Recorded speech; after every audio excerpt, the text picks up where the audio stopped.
Hi everyone, this is lecture 7.1, Deviance. In this lecture we'll talk about what exactly deviance is and some sociological theories of deviance. So deviance is a behavior, trait, or belief that departs from a norm and generates a negative reaction in a particular group. Defining something as deviant requires us to examine the group's norms and how the group reacts to this behavior. To define deviance, we need to understand the culture that we're looking at and why this thing is defined as deviant. And what is deviant may or may not be a crime. There are many things in our society that are deviant or seen as weird that aren't necessarily against the law. What is deviant in one culture may or may not be deviant in another culture. These women from Indonesia, it is considered part of their standards of beauty to put these rings on their neck. It gives the illusion of elongating their neck, while in reality what it really does is push down their collarbones. And this type of body modification is considered beautiful by people in their society. Additionally, this yellowish paste on their skin, that is also part of their beauty regimen. This guy right here his tongue is spliced, you can see, and as part of his body modification subculture, that is considered cool, attractive possibly, but by mainstream culture, it is considered then deviant. So here's a thought exercise, and I don't expect you to share this with anyone. What is the most deviant thing you've ever done? Just think about that. Take a second to think about it. What's the most deviant thing you've ever done? Now, did you get caught?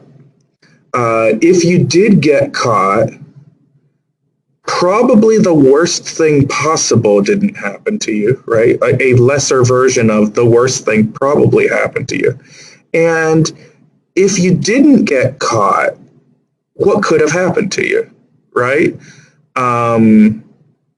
Most of us, deviance is incredibly ordinary. It's the most ordinary thing in the world. I had a rather crass professor in grad school who was a specialist in deviance. He said, deviance is as common as bird shit. That's what he said. And it's true. It's everywhere, and it's absolutely innocuous. It might be gross, but deviance is everywhere in the world.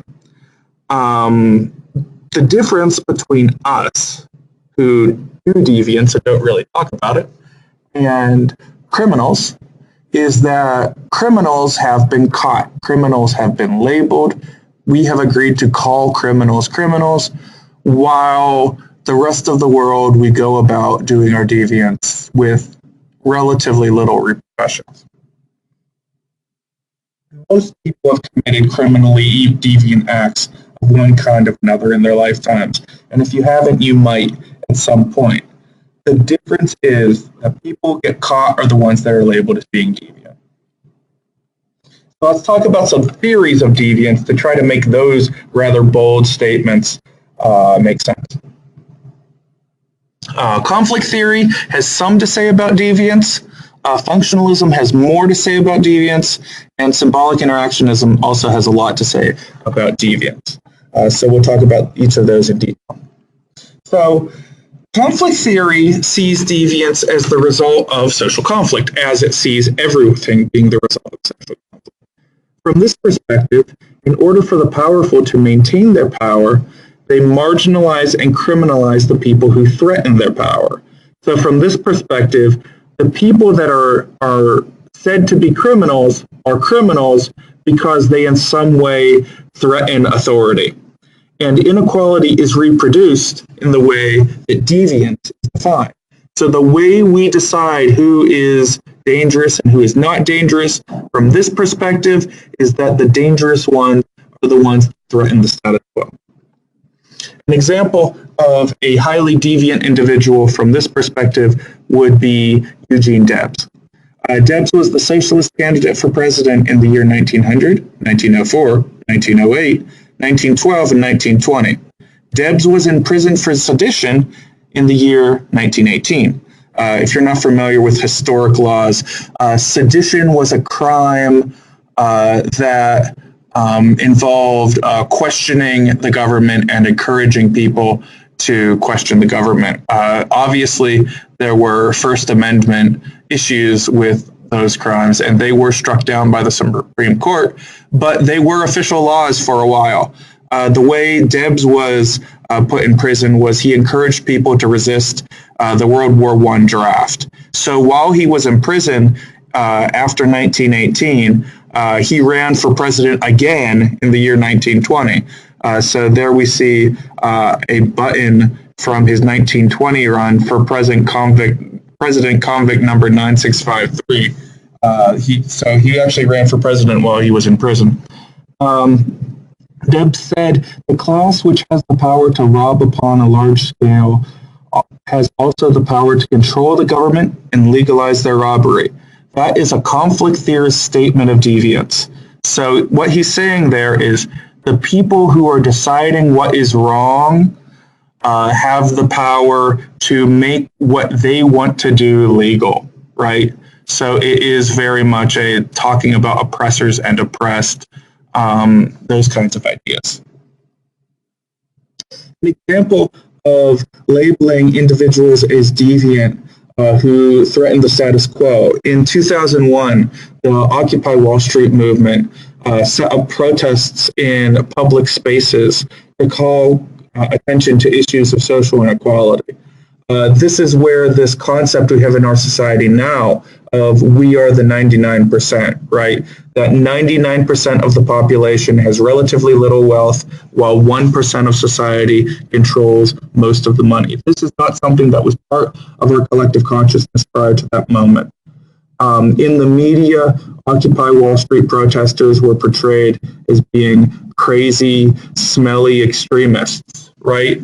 So in that sense, that justified this officer spraying propellant pepper spray at these nonviolent protesters, right? In a different setting with different sets of norms, this individual would be said to be assaulting these people with a harmful weapon. But because he holds the trappings of authority, he can then do this thing. That is the assessment of the situation from a conflict theorist perspective. Another element of deviance that's studied by conflict theorists is white-collar crime. White-collar crime is defined as crimes that are committed with the knowledge or resources associated with business. These crimes include things like embezzling, pyramid schemes, and insider trading. Now, these aren't really things we're super familiar with. If I asked you right now, how does embezzling work? How do pyramid schemes work? You would be less able to describe how that crime works as opposed to something like burglary or robbery or murder, right? We are familiar with those crimes because those are blue-collar crimes. They're seen as more dangerous. The reality of the matter is white-collar crime is dramatically more profitable than blue-collar crime. If you can embezzle money from, say, a bank, you will get away with so much more, and your chances of getting away with it are so much higher than, say, robbing that bank, because robbing the bank is seen as being more dangerous. While the reality of the matter is, yes, there may be a gun involved with robbing the bank, but the potential harm for society in getting away with, say, $10,000 from the bank is so much less than stealing something like $10 million from the local economy. And that's how that goes. And embezzling and pyramid schemes can potentially get away with hundreds of millions, close to billions. White-collar crime is a crime of the upper classes. Thus, it's not as heavily prosecuted. People who are rich they come off better in court. They can get more expensive lawyers. They can do things to never even get in court in the first place. These are not advantages that blue-collar workers, that working class or middle class people can do. So for that reason, this type of crime is of high interest to conflict theorists. A suggested documentary in this regard is a documentary called The Corporation. It argues that not only have corporations been the dominant institution in our society, but also that corporations, if we do consider them individuals, as the law does, then they are psychopaths, which is a very interesting argument. It has in the past been on Netflix. It may not be on Netflix right now. It is for free in its entirety on YouTube, and it probably will be like that for the foreseeable future. The makers of the documentary are pretty, they want this thing to be seen. So it'll probably be on the internet in one way or another for the foreseeable future. I'll talk about functionalism. Functionalism states that deviance serves a function. As all things that exist in society, deviance itself, crime itself, serves a function. So according to Durkheim, deviance serves a positive function by clarifying moral boundaries and promoting social cohesion. If we know that someone is a criminal, if we know that you punish criminals and we punish this person, then it clarifies what we are and aren't allowed to do in society, and it also defines who is a good person and who is a bad person in society, and that helps society effectively know what it is. Structural strain theory, as developed by Robert Merton, states that there are goals in our society that people want to achieve, but they cannot always reach these goals. So there are things in society that people want. What Merton was looking at was financial reward and financial success, so money, right? Well, how do people get money? In most cases, people get money by getting a job, right? Well, this go get a job so you can get money creates stress or strain when people are aware of the goal of wanting to have money, but they do not have the means to get the goal. So if you want money, but you can't get a job, then that creates strain. And Merton was interested in studying that dynamic, and he did in great detail, and that's what we'll be going over for the next slide. Merton's typology of deviance, also known as the structural strain theory table, and if you, I'm not going to pause too long on this. I suggest downloading these notes if you want that. He defined institutionalized means, so you either accept or reject the means of getting a job, and cultural goals. So you either accept or reject wanting money. I want money, I don't want money, I get a job or I can get a job, or I don't get a job. And then the rebel does a little bit of both. We'll talk about that in a second. The way most of us do this is that we accept that we want money and we accept that we will get a job. So most of us are conformists. They accept the goals of society and the means of achieving those goals. This is how most of us do it. Thus, the conformist is not deviant.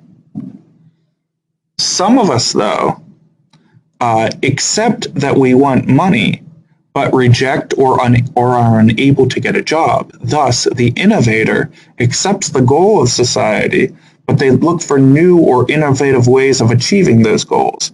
Now, when we talk about this, we mean that the innovator is doing something that is far outside the means of acceptable, right?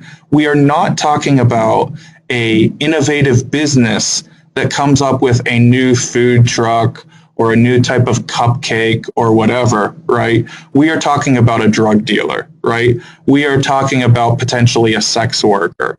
We are talking about someone who is in all likelihood breaking the law or really going outside what is considered culturally acceptable, right? That's what an innovator does.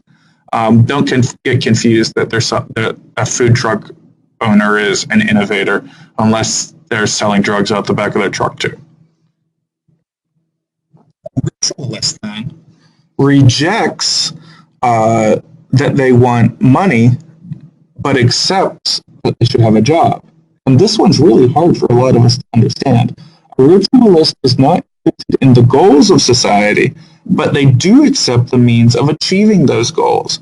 It's almost easier to understand why a drug dealer does their thing than why a ritualist does their thing. An example of a ritualist that many of us are familiar with is the person that works at a fast food place or some sort of job like that, that continues to do that job year after year, but is not making really enough money to live or enough money to be comfortable. That is ritualist behavior. A ritualist often will say, well, it's important just to work. It's important just to have a job, even if they aren't necessarily living a comfortable life. That is ritualist type behavior. You could have some interesting conversations about what type of worker is a ritualist and what type of worker isn't. Yeah. Retreatist then. A retreatist rejects money, and the retreatist also rejects the traditional job. So they don't accept the goals of society or the means toward achieving those goals. Different societies have different forms of retreatists. One common, very American retreatist is the guy, and it's almost always a guy, that goes out into the woods or on top of a mountain with a big pile of guns and a big pile of food and just decides, I'm going to live up here, I'm going to live off the land, leave me alone, right? That's retreatist behavior. They reject a comfortable life with money. They reject a traditional job. They are retreating from society. Another form of retreatist we see in our society is the hopeless drug addict. Not the person that continues to live in society while doing drugs, but the person that is hopelessly very, very addicted, that only tries to get money toward the end of more drugs. So they steal or they work just so they can get more drugs. And they reject having money or having comfort other than to get more drugs. That is also retreatist behavior. And then the rebel. The rebel also rejects the traditional objectives of money and rejects the traditional job. But the rebel creates new means and new goals. So rebels don't accept the goals or the means of achieving those goals, but they create new ones. Rebels often band with other rebels to achieve their goals.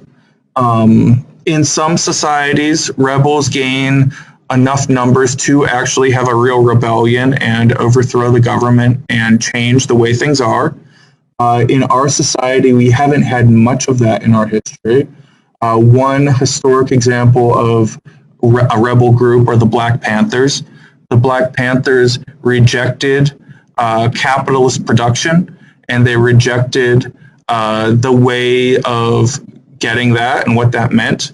And they wanted to create a new society out of our society as it existed. They obviously weren't successful in overthrowing our society or the regions where they wanted to, but they do stand as a very interesting historic example of what an American rebel could have looked like. Now, this is a different set of ideas. This is differential association theory. This is a symbolic interactionist idea developed by Edwin Sutherland. It states that we learn deviance from our association or from hanging around with deviant peers. In this way, your mother was right? If you hang out with negative role models, then you will do negative behavior. We learn what is acceptable and is not acceptable from people we associate with. Similarly, though, if our friends also do good things, if our friends show up early for school to study for algebra, then we will also define that as being acceptable behavior. So differential association, so-called peer pressure, really goes both ways. Another symbolic interactionist perspective developed by Howard Becker is labeling theory. Becker stated that deviance is caused by external judgments, or so-called labels. These change a person's self-concept and the way that others respond to that person. So once someone accepts the label of being a criminal, of being a so-called bad kid, then they will then go on to do those criminal things or do those bad things because, well, I'm labeled this way, I might as well get away with it, right? This is a real warning to those of us with children to be aware of what's happening in our children's lives. Because if the label of bad kid starts to stick to your child, it can really have a very negative impact on their life. It can, because teachers start to treat them as if they're bad kids, and then if they internalize that label, they will start to behave badly because it changes their self-concept. So that's a very interesting thing, not only in terms of understanding deviant behavior, but of understanding parenting as well. Becker suggests that labeling leads to self-fulfilling prophecy, thus being a prediction that comes true. So if even a kid that is not deviant is labeled as a bad kid, they can become a bad kid in that way. Stigma is a concept coined by Irving Goffman. So it describes any physical or social attribute that devalues a person or group's identity, which may exclude those who are devalued from normal social interaction. So if someone is a convicted criminal, even if they are a morally upright and good person, when you first meet them, they probably won't be the first thing they talk to you about, right? Because being a convicted criminal in our society is stigmatized. Passing, then, is a behavior that stigmatized individuals will do to try to pass as if they are part of mainstream society. Criminals, as I just mentioned, are likely, if they're out and they're free and they're able to go about their lives because they did they did the time, right? They're unlikely to have that be the first thing they talk to you about. Homosexuals, all LGBT people, in past societies and still some parts of our society as a whole, when the so-called in the closet phenomena, that is passing behavior. They don't want to be bothered about that thing about their lives, so they try to pass as being heterosexual. People with disabilities also may try to hide that identity, right? Because people treat them different when they know about that given thing. There is stigma based on being different, based on disability in our society. So those people may also try with passing behavior. So those are the major theories of the sociology of deviance. We will continue this in our discussion boards and other parts of the course, and please let me know if you have any questions.